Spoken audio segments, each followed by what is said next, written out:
테슬라의 로봇택시의 성공은 이퀄 우버의 몰락입니다. 텍사스 오스틴에 3,300대에서 3,500대가 드라이버들이 운전을 하고 있어요. 우버는 최저 가격이 마일당 $2, 저녁시간 퇴근 때는 $3까지 갑니다. 테슬라는 $1예요. 처음에는 불안해서 안 타겠지만 압도적인 이 가격 차이 때문에 많은 대중들이 테슬라로 이동할 겁니다. 그럼 우버 드라이버들의 일자리는 어떻게 할까요? 그 지역의 정치인들이 이걸 신경 쓰지 않을 수가 없다는 거죠. 테슬라의 로봇택시가 상업적으로 성공한다는 것은 우버의 드라이버들이 직장을 잃는다는 뜻이겠죠. 많은 갈등 속에서 저항이 생기고 이것이 정치적 저항이 된다면 테슬라에 대한 규제라든지 또는 규제를 풀어주지 않는다든지 이런 악재들이 등장을 하게 될 거고, 이 악재가 등장하는 뉴스에 테슬라 주가는 출렁일 수는 있다. 네, 저는 경리의 원탑에 정기적으로 여러분들 찾아뵙고 있고요. 저는 독일에서 경제학을 학부부터 해서 경영학으로 박사를 마치고 이 디지털 기술이 어떻게 시장을 만드는지에 대한 공부를 해왔고요. 더 코어라는 데서 글도 쓰고 있고 이렇게 유튜브 곳곳에서 여러분들을 만나 뵙고 있습니다. 그래서 테슬라가 고점 대비 50% 넘는 주가 하락 이후 또 급반등을 보여주었는데요. 테슬라가 이처럼 주가가 롤러코스터를 타는 이유는 무엇이라 할 수 있을까요? 테슬라도 그렇고 앞으로 전 팔란티어도 그렇게 될 가능성이 있다고 보는데, 원래 성장주들이 좀 그런 경향성들을 가지고 있습니다. 즉 성장주라는 것은 미래 성장에 대한 기대치로 높은 멀티플이 이제 형성된 것을 우리가 성장주라고 한다면, 기대치가 이 현실화되기까지 시간적인 타임 인터벌이 되게 길고 시간 간격이 긴다고 했을 때 여기에 일어나는 외부적인 변수들, 그리고 테슬라 같은 경우에는 정말 험난한 길을 가고 있는 거죠. 이제 자동차로서, 전기 자동차로서의 의미 있는 시장을 만들다가 이 부분들이 이제 중국하고 경쟁을 하게 되고 꺾이게 되면서 또 일론 머스크의 정치적인 행보, 이런 것들이 장점이 되기도 하고, 그래서 최고 전고점을 찍기도 하고 다시 단점이 되기도 하고, 자동차의 판매의 분기별 실적에 따라서는 영향도 받게 되고, 이제는 또 이제 새로운 국면인 로봇으로 또는 자율주행으로 넘어가는 국면에서의 어떠한 이게 단기간에 내일 아침에 일어나면 새로운 시장이 열리는 것이 아니다 보니까, 이런 외부의 변화와 내부의 변화들이 계속해서 이 변동성들을 많이 만들어내다 보니까 대단히 어떤 주식보다도 변동성이 심한 주식이, 여러분도 아시는 것처럼 테슬라 주식이잖아요. 길게 투자하신 분들, 롱하신 분들은 얼마나 상처받고 고통스러운 시간이 기셨습니까? 그리고 좋았던 순간 짧고 다시 고통의 순간, 이런 것들이 좀 주기적으로 반복되는 성격들이 멀티플이 높은, 흔히 말하는 PER이 높은 성장주들이 가지고 있는 공통적인 특징이 아닐까라고 저는 생각이 듭니다. 이런 부분에서는 테슬라가 그렇고 사실 팔란티어도 그 궤적을 이제는 서서히 밟아갈 가능성이 좀 높다고 보고 있고요. 네. 그래서 테슬라 올해 1분기 순이익이 71% 급감했지만 오히려 주가 반등을 해주었는데요. 테슬라 실적 하락에도 불구하고 주가가 강한 반등을 보여준 이유는 무엇이라 할 수 있을까요? 여러분들이 1차 테슬라 전고점을 찍었던 때를 우리는 모델 3 모멘트라고도 얘기를 합니다.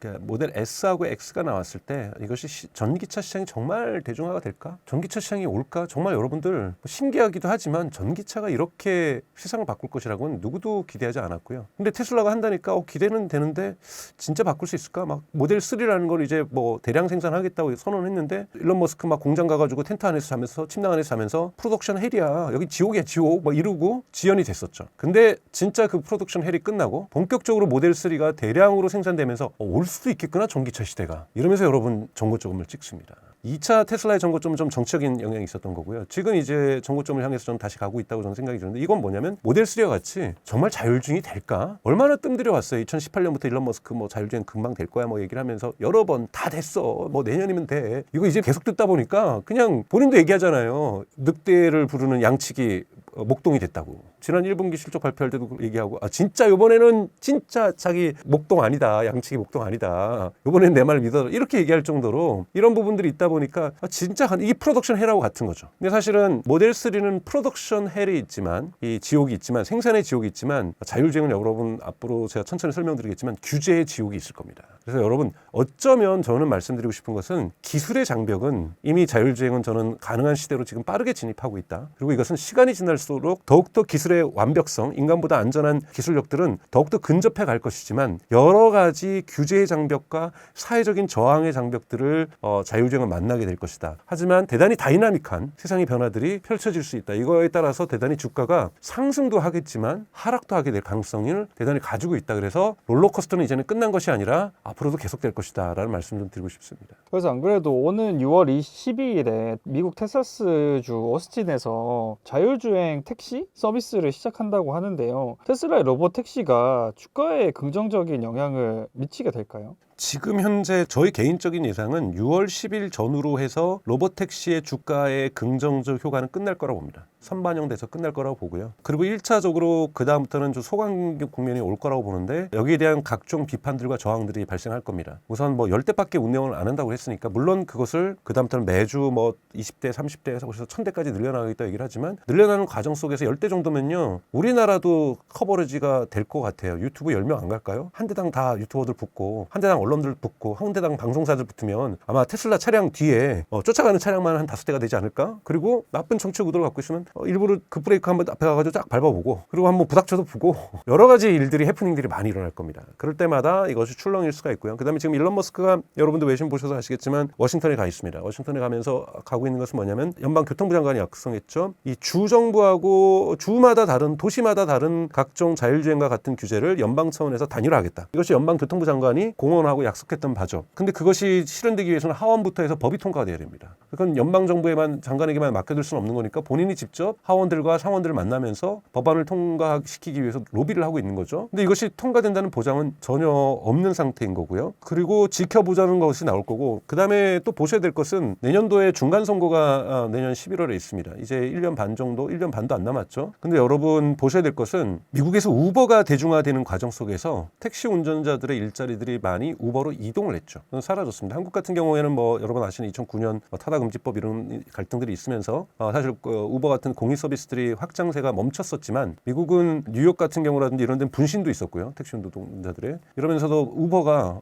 전국적으로 확산이 됐죠. 네, 여러분 이 테슬라의 로봇택시의 성공은 이퀄 우버의 몰락입니다. 만약에 여러분 텍사스 오스틴에 3,300대에서 3,500대가 데일리 매일 우버의 드라이버들이 운전을 하고 있어요. 근데 지금 테슬라의 목표는 1,000대까지 올리는 거잖아요. 1,000대가 올리게 되면 어떻게 될까요? 우버는 최저 가격이 마일당 2달러 그리고 뭐 저녁 시간 퇴근 때는 2.5달러에서 3달러까지 갑니다. 테슬라는 1달러예요. 처음에는 불안해서 안 타겠지만 압도적인 이 가격 차이 때문에 많은 대중들이 테슬라로 이동할 겁니다. 그럼 우버는 정확하게 테슬라의 로봇택시의 성공은 우버의 몰락, 반비례 관계라는 거죠. 그럼 우버 드라이버들의 일자리는 어떻게 할까요? 그 지역의 정치인들이 이걸 신경 쓰지 않을 수가 없다는 거죠. 테슬라의 로봇택시가 상업적으로 성공한다는 것은 우버의 그 드라이버들이 직장을 잃는다는 뜻이겠죠. 여러분 한번 쉽게 가정을 해보죠. 처음부터 우버 일자리를 다 뺏는가? 그렇지는 않을 것 같은데 맞습니다. 1,000대가 만약에 다니거나 또는 500대만 다녀도 여러분 내가 하루에 뭐 180달러를 벌어요. 우버를 열심히 운전을 해서. 근데 손님이 줄어서 150달러로 줄어요. 좀 이따 시간 보니까 130달러로 줄어요. 근데 우버 이츠 드라이버를 하면은 배송을 하면은 160달러를 벌어요. 그러면 여러분 이동합니다.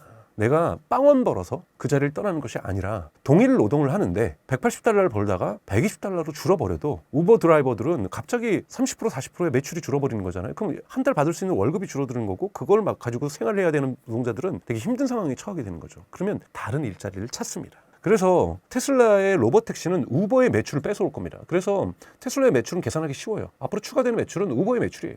단계별로 우버의 매출을 더하기만 할 겁니다. 도시별로 우버의 매출을 하나씩 도미노처럼 격파를 시킬 거라는 거죠. 그러면 테슬라의 앞으로 분기별 실적에서 여기 중간에 있네.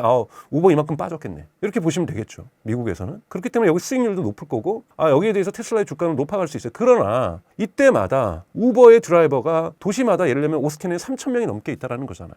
유권자라는 거예요. 여기에서의 저항이 발생할 수도 있다. 이 부분에 대해서 정치인들이 어떤 표를 더 할지 저는 진짜 그걸 마침 저는 자판 깔아야 돼요. 그렇기 때문에 그러한 저항 소식이 나오면은 주가에 부정적인 소식으로 충격으로 다가오면서 주가가 꺾일 가능성이 있다라는 말씀을 좀 드리고 싶고요. 이것이 저는 1차 효과가 우버 효과라고 말씀을 드리고 싶고요. 그리고 이것이 정치 사회적 여파를 부르는 두 번째 효과를 저는 미국의 포드나 GM, 한국의 현대나 기아차를 들 수 있는 전통적인 자동차 업체입니다. 여러분 자동차라는 것은 에셋은 자산이죠. 매년 가격이 하락합니다. 여러분들이 아무리 애주둥지하고 접촉사고 하나도 안 내도 중고차 팔려고 하면 가격이 훅훅 떨어져 있잖아요. 그걸 감가상각이라고 얘기를 하죠. 근데 어느 차는 감가상각이 돼요. 이게 전기차건 내연기관이랑 상관없어요. 근데 어떤 차는 돈을 벌어 갖고 오네요. 나가서 너 오늘은 10만 원치만 벌어와. 그리고 어떤 차는 돈을 못 벌어와도 돈을 벌 수 있는데 이 사람이 제가 예를 들면 개인적으로 저는 제 차량에 누가 타는 게 싫어요. 그래서 안 벌어와도 돈 벌 수 있는 차와 여러분 인류 역사상 돈 벌 수 있었던 차는 없었어요. 근데 돈 벌 수 없는 차와 돈 벌 수 있는 차 마치 AI가 되는 스마트폰과 AI가 안 되는 스마트폰 전자레인지가 말을 하는 전자레인지와 말하지 못하는 전자레인지 근데 같은 가격이에요. 그러면 여러분 이때는 AI가 가능한 자율주행이 가능한 차량을 구매하게 될 수 있습니다.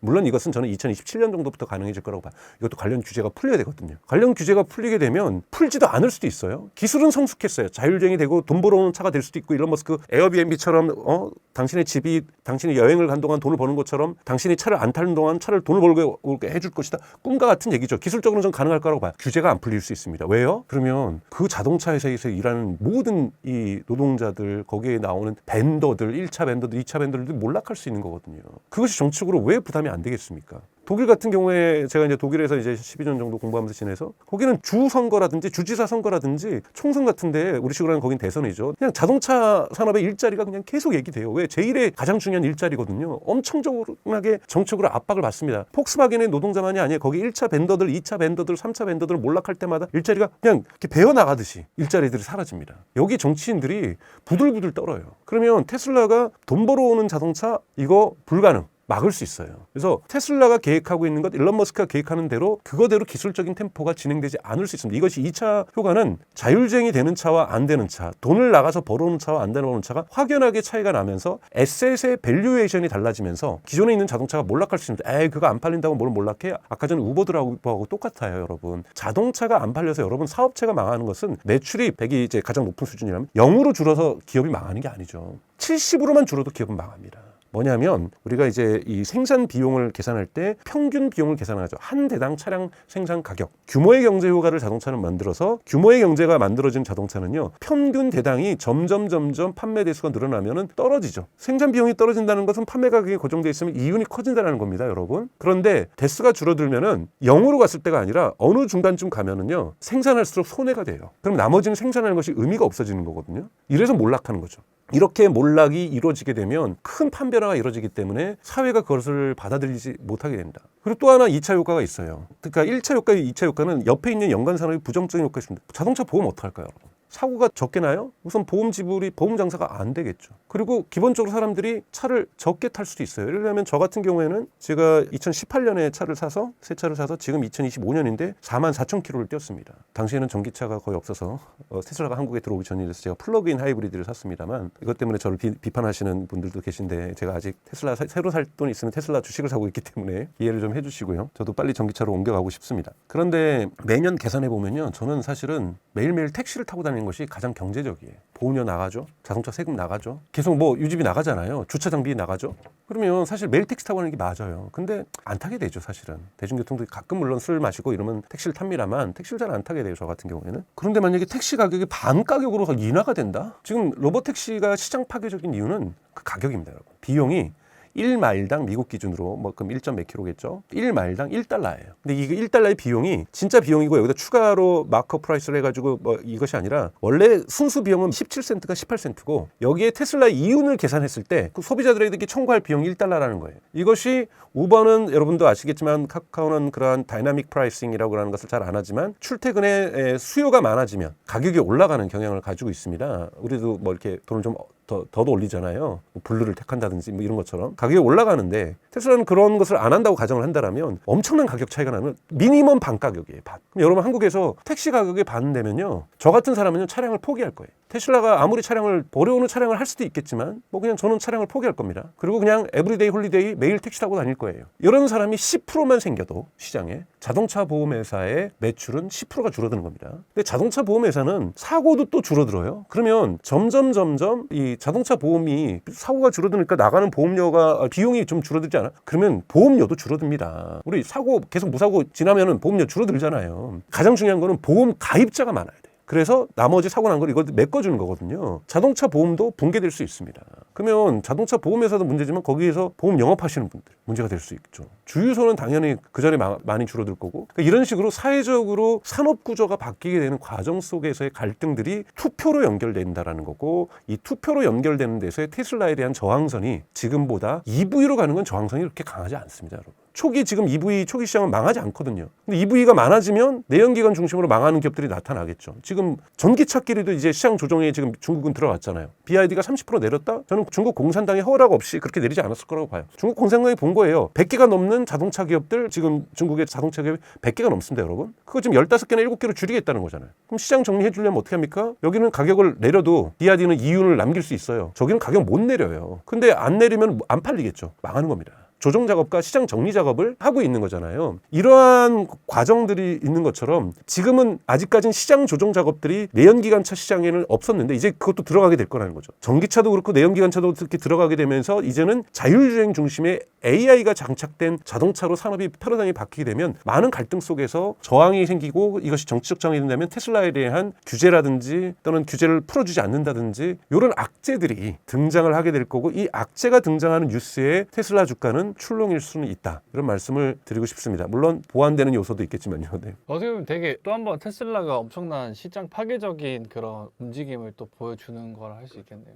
정말 근데 그것이 과거에는 먼 미래였어요. 전기차가 세상을 메인스트림이 될 거라 과거 처음에 일론 머스크가 얘기하고 테슬라가 나왔을 때 다들 안 믿었죠. 모델 3 나오고 모델 Y 나오면서 이거 가능할 수도 있겠는데 막 중국 업체들 쫓아오고 다른 업체들도 막 전기차 내면서 전기차가 이제 머저리티가 되겠네. 한국만 좀 잘못해서 캐즘에 빠져 있었던 거고요. 미국이나 유럽 시장, 중국 시장 다 전기차 중심으로 재편되고 있었죠. 자율주행도 마찬가지죠. 언제쯤 될까? 언제쯤 이제 되는 거예요. 여러분. 그리고 제도적으로 규제만 풀어주면 전 기술적으로는 거의 완성 수준에 왔다고 저는 생각합니다. 이런 부분에서 이제 본격적인 이런 밀고 땡기는 과정들이 될 거고 여기에서 테슬라에게 유리한 사업 환경 구조가 만들어지면 테슬라의 주가는 우버의 매출을 뺏어오면서 그리고 플러스 가격이 낮아졌기 때문에 로보택시를 사용하는 사람들이 더 늘어나면서 플러스 알파가 더 크죠. 이러면서 매출의 증가폭이 가파르게 이루어질 수 있다는 거죠. 이건 뭐냐면 실적 곱하기 멀티플이라고 한다라면 우리가 주가를 멀티플은 이미 존재하고 있었고 여기 실적이 이제 받쳐주기 시작하는 거죠. 그럼 곱셈이니까 주가가 어떻게 될지 여러분들이 쉽게 예측할 수 있을 거라고 보고 있습니다. 네. 보통 이제 뭐 미국에서도 아니면은 어떤 나라에서 한 가지 사업이 잘 되거나 이런 도입이 잘 되면은 그 다른 주변 국가로 퍼지는 건 진짜 어떻게 보면 한순간이잖아요. 그러면 이제 미국이 만약에 이제 로보택시가 들어오고 나서 이게 잘 되면은 한국이나 이제 다른 주변 국가에도 순식간에 이게 퍼질 수도 있겠네요. 근데 이게 아이폰 도입이 한국에서 좀 늦어졌었잖아요. 왜냐하면 통신사들이 조금 아이폰 도입 때문에 이렇게 해서 저항을 하고 로비를 합니다. 나름대로 저는 모든 로비는 무조건 나쁘다고 보지는 않아요. 자신들이 생존하고 싶으니까 당연하게 인간이 저 좀 도와주세요 그러는 거잖아요. 합법적인 툴로. 만약에 그걸 불법적인 툴로 했다면 문제가 되지만. 그래서 아이폰의 도입을 늦추고 싶었던 거고 삼성전자도 좀 늦추고 싶었죠. 옴니아 여러분 기억하십니까? 옴니아로 아이폰하고 대적하려고 하다가 그래도 삼성 기적처럼 갤럭시를 만들어내면서 이 경쟁 구도를 만들어냈던 거죠. 그래서 갤럭시를 만들 때까지는 시장을 좀 보호해주고 싶은 거잖아요. 우리 한국도 70년대 80년대 외제차 살려면 무진장 비쌌습니다. 왜요? 그러면은 내수 시장이 죽어버리니까 내수 기업들이 관세로 보호해줬던 거잖아요. 근데 어느 정도 경쟁력이 되면서 언제 한국에서 이렇게 벤츠하고 BMW가 국민차가 됐겠습니까? 다 풀어준 거죠. 경쟁력이 있을 때까지는. 자율주행도 마찬가지겠죠. 지금 풀어져 버리면 말은 지도에 보안 문제 이런 거 하지만 저는 그건 그냥 변명이라고 보고요. 풀어져 버리면 한국에 있는 여러분 아시는 대표적인 기업 현대차와 기아차가 생존할 여력이 없겠죠. 여러분도 자율주행 되는 차를 타지. 제가 아시는 분이 이제 현대자동차 다니시는데 일주일간 상하이에 출장을 회사에서 가라 그랬다는 거예요. 출장의 목적은 일주일 내내 자율주행을 타보는 것. 그리고 그걸 보고서를 써내는 거. 3일쯤 되니까 졸더라는 거예요, 자기가. 하루 이틀은 긴장되죠. 혹시 사고 치면 어떡하나, 나 다치면 어떡하나. 근데 3일 정도 되니까 자기가 졸더라는 거예요.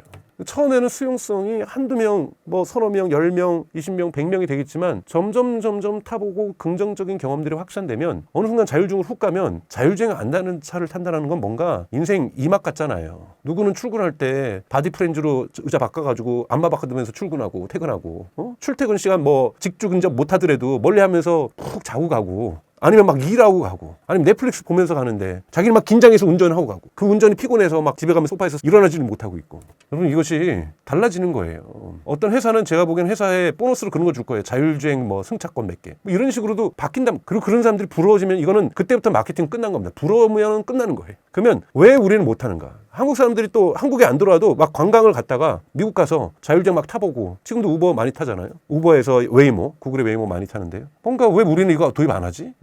이유가 무엇이야? 이러면서 소비자들이 원합니다. 소비자들이 원하면 되게 무서운 거거든요. 그래서 한순간 전 자율주행으로 전환될 수 있다. 이것이 이미 중국이 보여주고 있는 길이고요. 미국에서 웨이모가 벌써 이번에 5월 달에 있었던 구글 I.O.에서 웨이모 대표가 얘기했던 것은 벌써 누적 1000만 건의 결제가 있었다. 100만 건이 아닙니다, 여러분. 1000만 건의 결제. 유료 결제가 있었다는 겁니다. 미국에서도 4개 도시에서 1000만 건의 결제가 발생했다는 것은 자율주행에 대한 수용성이 생각보다 빠르게 높아지고 있다는 거죠. 그런 부분에서 저는 대단히 빠르게 이 수용성은 높아질 건데 다만 제도적인 걸림돌만이 남아있을 뿐이다 라고 말씀을 좀 드리고 싶습니다.